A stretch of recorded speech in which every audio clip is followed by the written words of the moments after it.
Kelinglar Xitoydan bu safar menga nimalar kelganini birga ochamiz. Bu o'yinni men bolalar yozda zerikmasligi uchun zakaz qilgan edim. O'sha birinchi pashnaligisini yasab ko'rishdi. Menimcha bunaqa o'yin bolani zo'r rivojlantiradi. Yaqinda men yana bir marta amma bo'laman.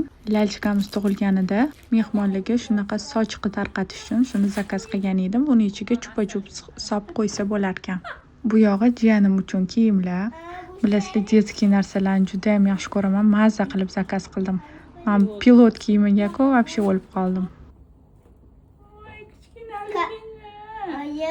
Bu lalchikamizning opasining kiyimchasi.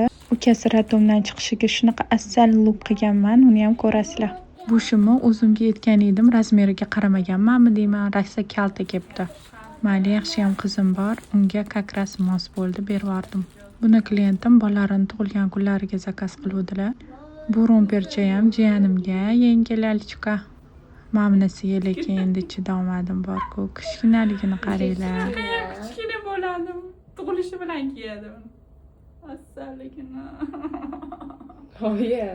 Shirinligini qaragansan.